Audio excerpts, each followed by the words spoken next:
The most electrifying player in sports, and the running back is one of the most impactful positions. He is the best running back to ever play football ever. I stand down. He is the GOAT and the most exciting player to ever do it. I've been asked that question for many years. Barry is the best, the most elusive player the game has ever seen. Barry Sanders. Barry Sanders, the legend who walked away. Barry Sanders holds just about every major highlight record. He made defenders look foolish in ways no one else could, and he did it for 10 straight seasons. That's 10 straight 1,000-yard seasons, 10 straight Pro Bowls, something that had never been done by a running back before. Even in his final year at just 30 years old, he led the NFL in rushing yards and looked like he had 5 more years of dominance left. And when he needed 1 yard, he'd give you 30. He has more broken tackles and ankle-breaking moves than any running back in history, and no one has dominated with pure agility like him. But despite his resume, for much of his career, Sanders had more doubters than believers. Some claimed he was just a product of stat padding and highlight plays. He dances too much in the backfield, he takes too many losses, nothing more than a highlight reel with too many negative yardage plays that kill drives. Is it fair to say at this point that Barry Sanders is more style than substance? Yep. In fact, you could go back and say he's always been that way. He's not a winner. Others couldn't stand how he'd lose yardage on one play, then explode for 80 on the next, and the fact that the Lions never won a Super Bowl. Some even said Emmitt Smith was better because he had the rings. So how good was Barry Sanders actually, and is he really the greatest running back of all time? Let's go. Well, to find out, let's go back to North High School in Wichita, Kansas in the mid-80s when Barry almost never got a chance to prove himself. See, Barry was undersized, standing just 5 feet 8 inches and weighing barely 170 pounds soaking wet. Scouts would look at him and just move on to bigger players.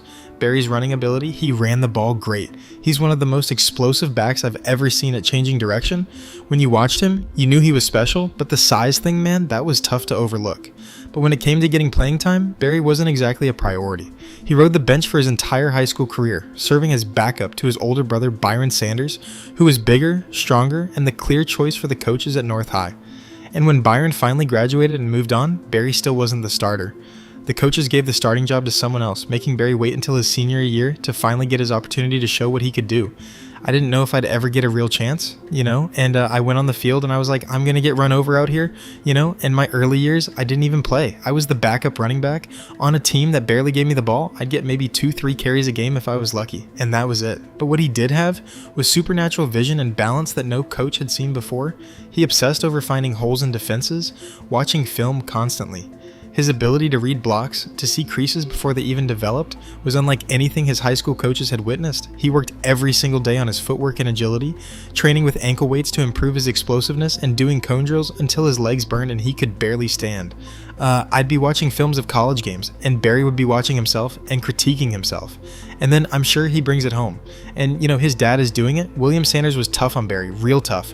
Pushed him hard every day, made him earn everything, never gave him an inch. Every weekend after church, we'd go to his house. Me, him, and the other running backs from the team. His mom Shirley would make us, lunch, sandwiches and stuff.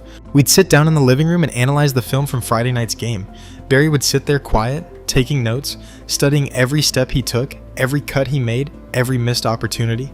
And by his senior year, he finally got his chance as the starter and put up insane numbers, rushing for 1,417 yards and scoring 17 touchdowns in just his one season as a starter. But he still wasn't heavily recruited by major programs. Colleges looked at his height, his weight, his size, and most just moved on to bigger prospects who looked the part.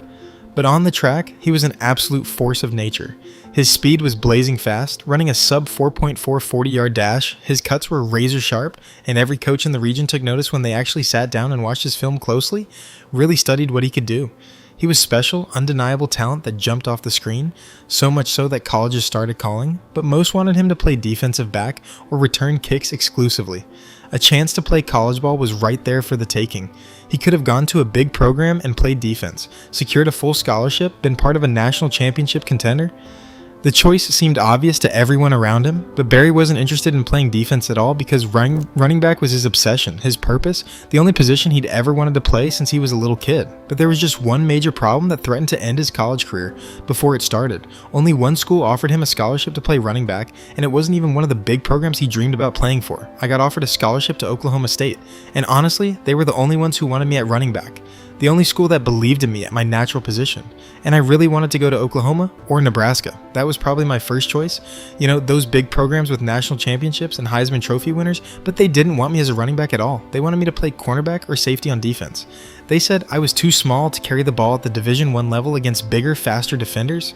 Some schools wanted me to return kicks exclusively and maybe get a few touches on offense. So Barry took what he could get, heading to Stillwater and Oklahoma State, where he would again have to prove himself, again have to show every single doubter they were dead wrong about him. But even then, he was far from their feature back, far from being the guy.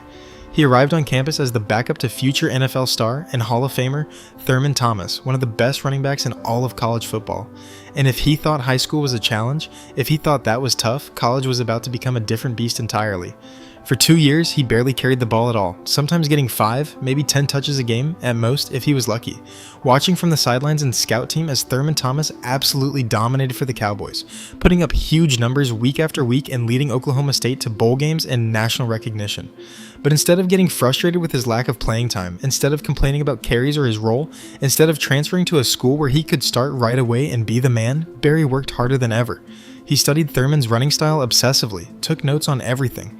In my freshman year, barely played, maybe got 10 carries the whole season total, but I learned a lot watching Thurman work. I watched how he set up blocks, how he read defenses pre-snap, how he was patient behind the line and then explosive through the hole. I learned more watching him for 2 years than I ever could have learned starting somewhere else right away. He did everything he could to get better every single day, from watching hours and hours of film in the dark to working on his balance and vision with specialized drills, doing tennis ball drills to improve his hand-eye coordination and reaction time, and by his junior year in 1988 with Thomas gone to the NFL after being drafted by the Buffalo Bills, Barry finally earned the starting job. Thurman had just been selected in the second round, and now it was Barry's turn to show the world what he could do. And Oklahoma State was about to witness greatness like they'd never seen. They were about to see something no one in college football had ever seen before or would see again. He sat down right in front of head coach Pat Jones' desk before the season, and he said, "Coach, I'm ready to show you what I can do. I'm going to make you proud. I'm going to make this program proud." He was humble, soft-spoken, hard-working, and hungry to prove everyone wrong. This guy was hungry to be the best, to prove everyone wrong who said he was too small to play at this level. In his 1 year as Oklahoma State's feature starter, his 1 season as the main guy getting all the carries, he put up numbers that seemed impossible, that seemed like video game statistics. 2,628 rushing yards in just 11 games, 37 rushing touchdowns, and another 2 receiving scores for good measure, giving him 39 total touchdowns. He averaged an absurd 7.6 yards per carry against defenses that knew he was getting the ball every single play, knew the game plan revolved entirely around him, and won the Heisman Trophy in the most dominant fashion anyone had ever seen in the awards history. He didn't just win by a little bit, he won by the largest margin in Heisman Trophy history at that time, leaving every other candidate in the dust, making it look easy. Every single game was a highlight reel. Every game was appointment television for college football fans. Against Kansas State in Week 4, he ran for 320 yards and 4 touchdowns, making an entire defense look absolutely silly, look like high schoolers. Against Texas Tech on the road, he exploded for 332 yards and 4 more scores on national television with the whole country watching. Against Colorado, 174 yards and 3 touchdowns. Against Missouri, 154 yards and another score. Against Oklahoma in the rivalry game, 215 yards. The defenses knew he was getting the ball every single play, knew the ball was going to Barry. They stacked 8-9 guys in the box, sold out to stop him, and they still couldn't stop him. Couldn't even slow him down or contain him. It was the greatest individual. He was small at just 5 feet 8 inches and 200 pounds dripping wet. He didn't have prototypical size for the position in the NFL where everyone is bigger, and simple deal size and strength for the NFL level. Dances in the backfield and takes unnecessary losses trying to make something out of nothing every time. Needs to be more decisive and run north-south like a real NFL back. Gets knocked down easily by NFL-sized defenders who are much bigger. Will struggle with the physicality of the pro game over a 16-game season plus playoffs. So when draft day came on April 23, 1989, Barry waited and wondered where he'd land, which team would take a chance on him. The Dallas Cowboys had the first overall pick and selected UCLA quarterback Troy Aikman, their franchise savior. The Green Bay Packers took offensive tackle Tony Mandarich from Michigan State at number 2, who they thought would be a Hall of Famer. Then the Detroit Lions were on the clock with the 3rd overall pick. They had a massive decision to make, maybe the biggest decision in franchise history that would define them for a decade. Some wanted them to take a quarterback like Steve Walsh from Miami to lead the offense. Some wanted an offensive lineman to rebuild the trenches and protect whoever the QB was. Others thought Deion Sanders, the flashy defensive back and return specialist from Florida State, was the right pick for their struggling defense. Then it happened, and Lions fans held their breath. With the third pick in the 1989 NFL Draft, the Detroit Lions selected Barry Sanders, running back from Oklahoma State University. He looked directly at Lions GM Russ Thomas and head coach Wayne Fontes and said, "I'm going to change this franchise. I'm going to give this city something to be proud of. I'm going to make Detroit relevant again." And he meant every single word of it, believed it in his heart. Barry walked into training camp that summer with something to prove, with a massive chip on his shoulder about everyone who doubted him his entire life, but the Lions were an absolute mess of a franchise. I remember thinking when I got there, this is going to be tough. This is going to be really, really tough.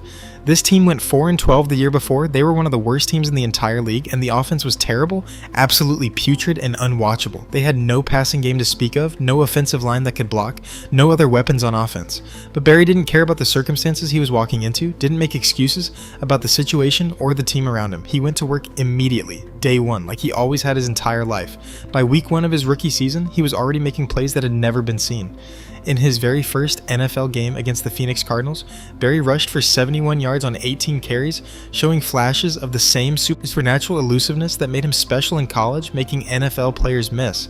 Then in Week 5 against the mighty Chicago Bears and their dominant defense, Barry exploded onto the scene. He rushed for 126 yards, his first 100-yard game in the NFL, then 145 yards the next week against the Bucks, then 116 the week after that, then 102 against the Browns, then a massive 158 yards in Week 13 against the Bears again on Thanksgiving Day, with the whole country watching. The kid was special, truly special, and everyone across the league could see it now. By the end of his rookie season in 1989, he had rushed for an impressive 1,470 yards, tied for 4th in the entire NFL despite being on a terrible team, and scored 14 touchdowns, earning him the NFL Offensive Rookie of the Year award unanimously. The Lions went from an embarrassing 4-12 to a respectable 7-9, and it was all because of number 20 in the backfield. And the scary thing, the really scary thing for the rest of the league and defensive coordinators, he was just getting started, just scratching the surface. Barry Sanders was just warming up for what was to come. Here we go, Barry Sanders, watch him go. Look at that cut. While defenders across the league were trying to figure out how to tackle this magician, how to even get a clean hand on him without grabbing air, Barry just kept getting better and better every single year. In his second season, 1990, Barry exploded onto the national scene in a way no one expected or predicted. He rushed for 1,304 yards despite teams keying on him, made defenders miss at a rate never seen before in NFL history according to analytics, and led the Lions to their first playoff appearance since 1983, ending a 7-year drought. Barry Sanders, what a move. Did you see that? How is that even possible? How does a human being do that? But it was 1991 when Barry truly announced himself as the most dangerous weapon in all of football, as a legitimate superstar in his prime. The Lions surrounded him with a little more talent for once, bringing in wide receiver Herman Moore, a first-round pick out of Virginia who gave them a legitimate receiving threat to take pressure off Barry, and upgrading the offensive line with better run blockers who could actually create holes. And Barry took full advantage of the slightly improved situation around him. He rushed for 1,548 yards and 16 touchdowns, made his third straight Pro Bowl appearance, and led Detroit to a franchise-best 12-4 record that had fans dreaming big. For the first time in decades, since the 1950s, glory days really, the Lions were legitimate contenders, a team people actually feared playing. They weren't just hoping to sneak into the playoffs as a wild card. They were winning the division outright, dominating opponents. They won their first playoff game in years. A wild card victory, with Barry rushing for 99 tough yards against the defending Super Bowl champion, Dallas Cowboys in the divisional round at the Pontiac Silverdome with 80,000 fans going crazy. The Lions won 38-6 in a shocking blowout, but they fell short in the NFC Championship game against the Washington Redskins on the road, who would go on to dominate the Buffalo Bills and win Super Bowl 26. Still, Barry had proven something important, something the critics always said he'd never be able to do. He wasn't just a highlight player, wasn't just a guy who made SportsCenter top 10 every week. He was a winner who could lead a team deep into January and compete with the best. You think about what Barry means to this team, and I know he's special. I mean, he's really the entire offense, the whole thing, and it's really his job to step in and be great every single week no matter what. Because if Barry doesn't show up, if he has an off day, we lose. It's that simple. There's no plan B. At first, defenses tried everything imaginable to contain him with numbers. They'd stack 8-9 men in the box, dare the mediocre Lions passing game to beat them, put a spy linebacker on Barry every single play just to shadow him, but what Barry did do was make them all look foolish anyway, look like they were moving in slow motion.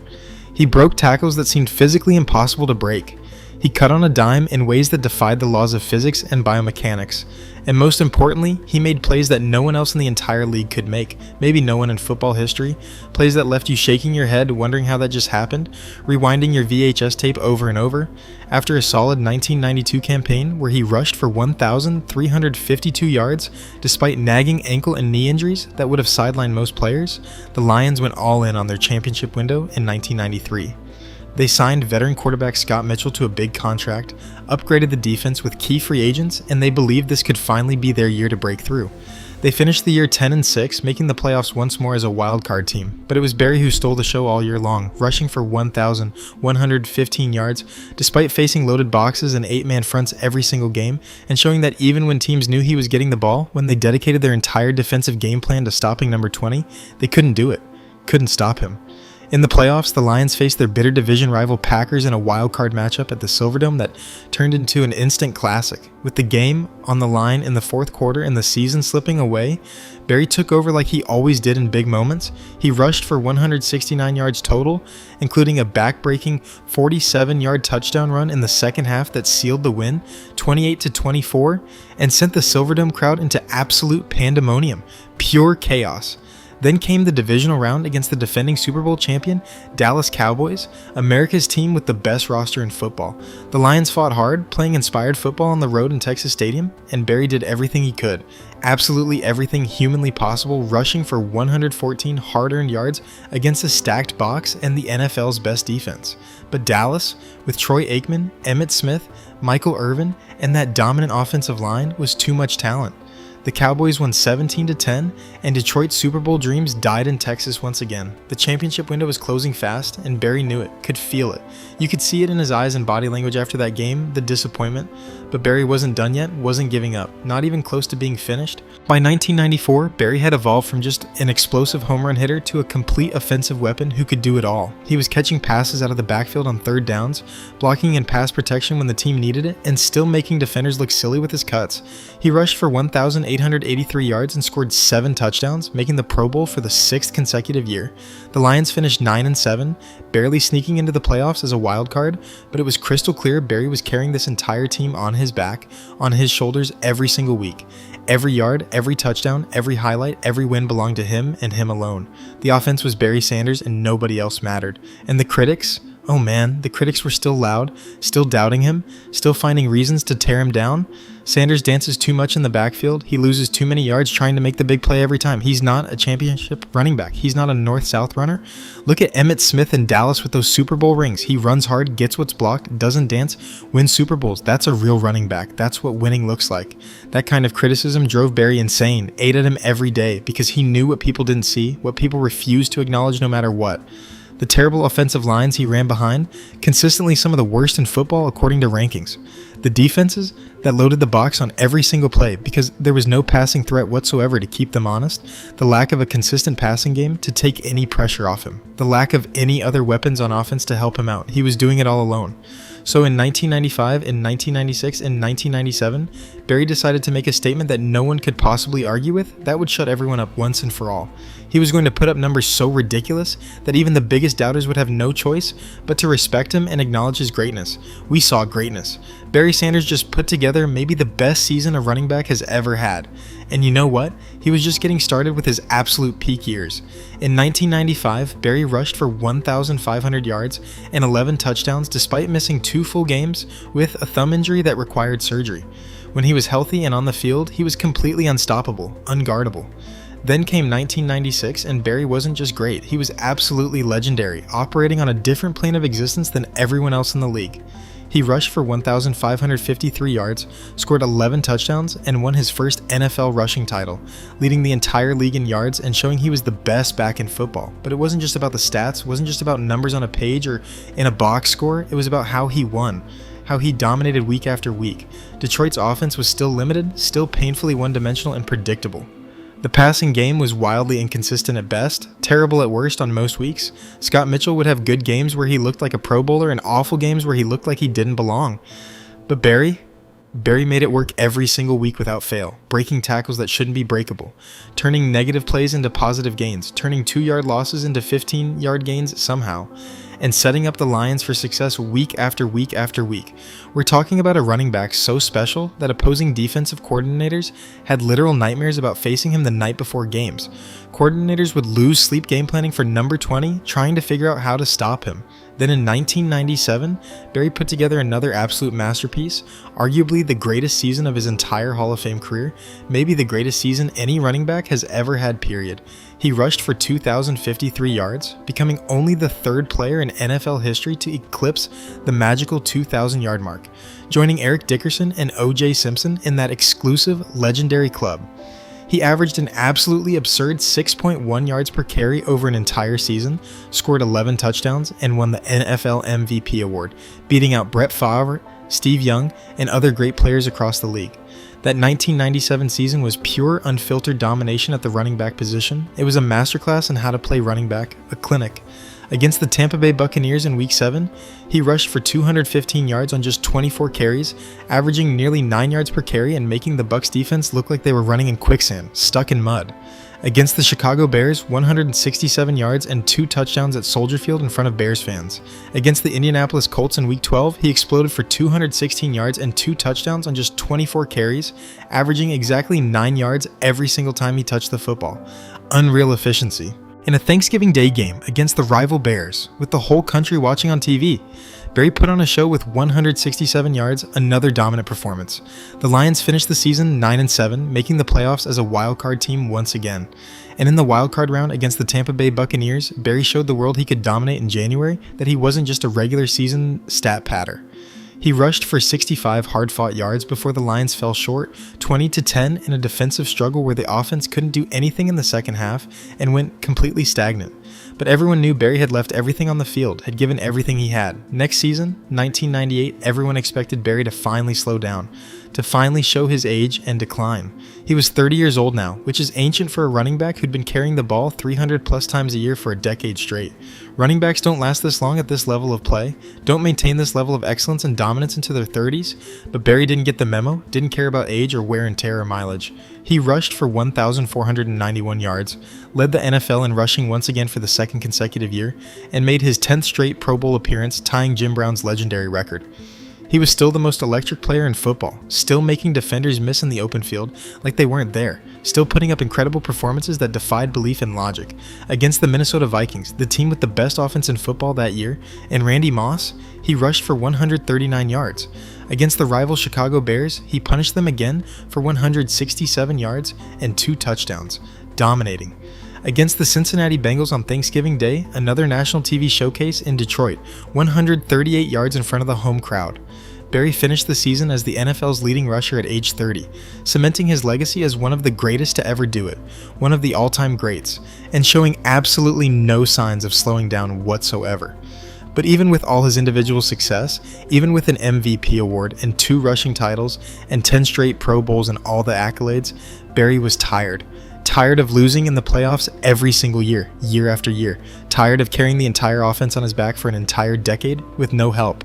Tired of watching other teams celebrate championships in January while the Lions came up short every time. It's tough, when you put everything into it, when you give your absolute heart and soul to this game, sacrifice everything, and we just can't seem to get over that hump. We just can't win when it matters most in January. The criticism never stopped either, never took a break even after that incredible MVP season. Barry's great, but he can't win the big one. He's never won a playoff game where he was the difference maker. One playoff win since '91. He's a solo act on a bad team that will never win anything meaningful. Too much dancing, not enough north-south running. Give me Emmitt Smith with those rings any day of the week. He takes too many negative yardage runs. He actually hurts his team with the losses. He's selfish. And that's what made his next decision so shocking, so completely unexpected, that it rocked the entire NFL world. Right before training camp in July 1999, the day before camp was supposed to officially start, Barry Sanders faxed his retirement letter to the Wichita Eagle newspaper, his hometown paper, and announced he was walking away from football forever. He was just 1,457 yards away from breaking Walter Payton's sacred all-time rushing record, a record everyone thought was untouchable. He was only 30 years old, still in his prime, still the league's leading rusher from the year before, and he walked away without any warning whatsoever. Just like that, with a fax machine, he was done. Retired. Football has been very good to me. It's given me a lot, given me more than I ever dreamed possible growing up in Wichita. But I'm at peace with this decision. I'm content with what I've accomplished in this game. The football world was absolutely stunned, completely shocked, couldn't believe what they were hearing on ESPN. How could the greatest running back of his generation, a guy who just led the entire league in rushing yards, just quit and walk away?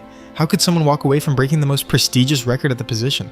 Reporters called it selfish, said he quit on his teammates. Fans in Detroit were devastated, felt betrayed and abandoned. His teammates felt blindsided, didn't know it was coming. The Lions organization was furious, felt disrespected, demanding he pay back millions in signing bonus money. But Barry had made his decision and stuck to it. He'd had enough of losing, enough of the dysfunction in Detroit's organization, enough of being the only bright spot on a terrible team year after year after year for a decade. Barry left an incredible legacy, 15,269 rushing yards on his career resume, 99 rushing touchdowns in exactly 153 career games, 10 straight Pro Bowls, 10 straight 1,000-yard seasons, an NFL MVP award, 2 NFL rushing titles, 2 Offensive Player of the Year awards, 6 first-team All-Pro selections, and a Heisman Trophy from his legendary college days. He averaged 5.0 yards per carry for his entire career, 4th best all-time among running backs with at least 1,500 career carries.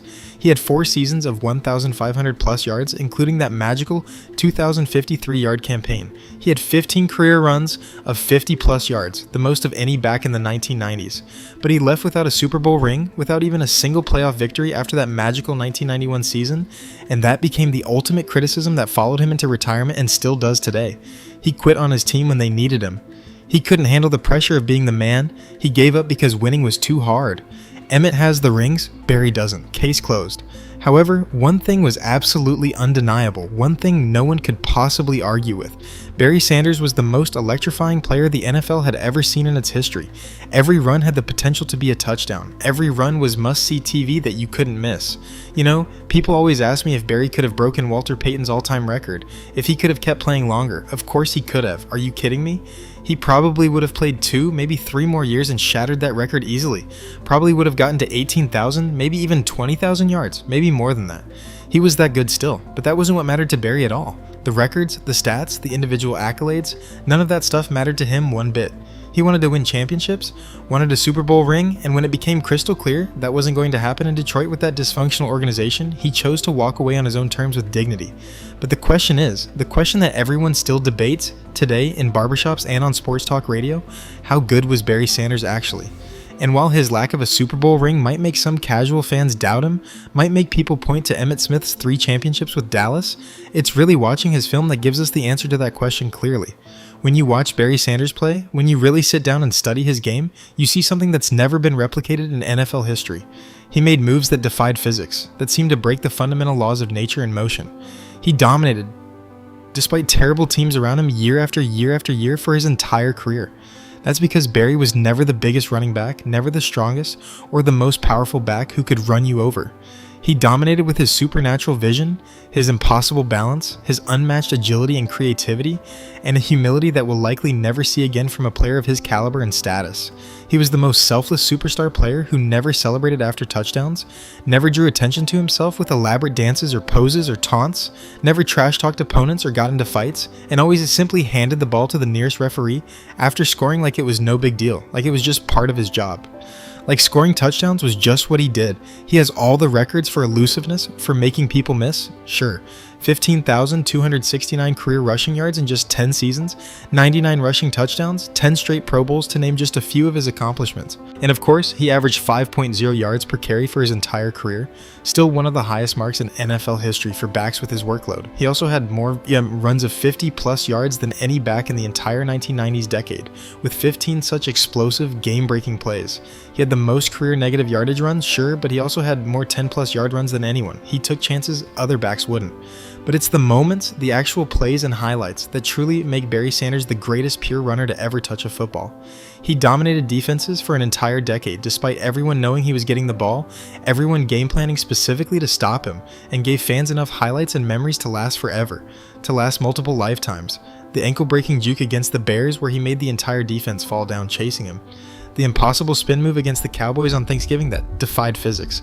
The cutback against the Packers where he changed direction 3 times and made the entire defense miss.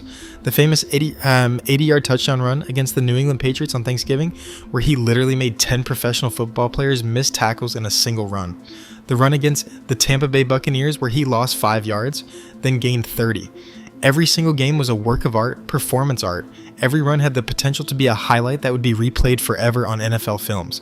And when you watch Barry Sanders play, when you really watch him, you understand why so many players, coaches, and analysts consider him the most talented running back who ever lived. He wasn't the most durable back, that's true. He didn't have the longest career, only 10 years. He didn't win championships or Super Bowl rings, but for pure talent, pure explosiveness, pure magic with the football in his hands, no one has ever been better than Barry Sanders. Not Jim Brown, not Walter Payton, not anyone. He is the gold standard for what a running back can be when they have otherworldly vision, supernatural balance, and unmatched agility. His running style was so unique, so special, that defenders said tackling Barry Sanders was like trying to tackle smoke or a ghost. You'd think you had him dead to rights, had the perfect angle, and then poof, he was gone, vanished. Linebackers would take perfect angles and still miss by 3 feet. Defensive backs would have clean shots in the open field and grab nothing but air, falling down, embarrassed. Barry made professional athletes, the best football players on planet Earth, look like they were playing in slow motion or stuck in mud. That's the lasting legacy of Barry Sanders that will never be forgotten. Not just the stats, though those are absolutely incredible. Not just the awards and accolades, though he earned every single one of them. The legacy is that for 10 magical years, every single Sunday, Barry Sanders gave us something we'd never seen before, and will likely never see again in our lifetimes. And even though he walked away early, leaving us all wanting more, leaving that record just out of reach, maybe that's actually fitting when you think about it. Because Barry Sanders never needed records or championships to prove he was the greatest at his craft. You just had to watch him play one time. One cut, one impossible juke, one physics-defying run, and you knew immediately. That's Barry Sanders. That's greatness in its absolute purest form. If you enjoyed this video, stick with Legacy Lab, subscribe, and check out some of our other content right here.